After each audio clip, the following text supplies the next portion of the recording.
বর্ধমান দুর্গাপুর লোকসভার ভাতার বিধানসভার অন্তর্গত কুরমুন অঞ্চলের কুরমুন গ্রামে আজকে বিজেপির প্রার্থী তথা আমাদের বিজেপির অন্যতম নেতা পশ্চিমবাংলার তথা সর্বভারতীয় দিলীপ ঘোষ বাবা ঈশানেশ্বর মহাদেব যে আছেন তার পুজো আজকে মন্দিরে পুজো দিতে যান।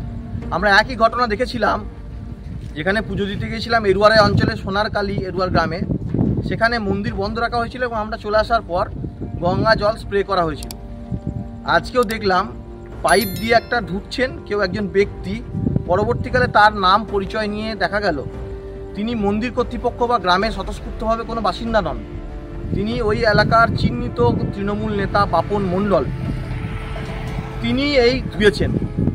তাই এরুয়ার হতে পারে বা কুরমুন, বিভিন্ন যে স্থানীয় মন্দিরগুলো আছে যার উপরে মানুষের বিশ্বাস, সেই জায়গাগুলোকে যেভাবে তৃণমূল কুক্ষিগত করে তাদের রাজনৈতিক স্বার্থে ব্যবহার করছে তার তীব্র নিন্দা আমরা করছি।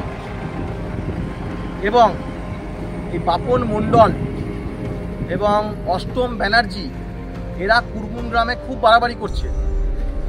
পোস্ট পোল ভায়োলেন্স 21 সালের পর বিজেপি কর্মীদের অত্যাচার, তেলার পারে সাধারণ গরিব খেটে খাওয়া মানুষ তারা বিজেপি করেছিল বলে তাদের উপরে অত্যাচার করেছে এবং গোটা গ্রামে কার্যত বিজেপির বিভিন্ন নেতাদের কর্মীদের হুমকি।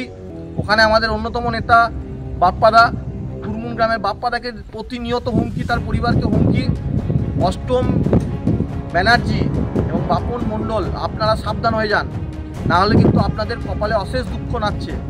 আপনাদের থেকে, আপনারা তো ছোটোখাটো চুনোপুটি এক নেতা, আপনাদের থেকে যারা বড় নেতা ছিল কেষ্ট মণ্ডল বীরভূমের, যিনি বীরভূমের ছোট মুখ্যমন্ত্রী ছিলেন, যিনি গেলে পুলিশের আগুপে ছুটি দিয়ে 2টা গাড়ি যেত, তিনি আজকে তার মেয়েকে সমেত দিল্লির তিহারে ভরা আছেন।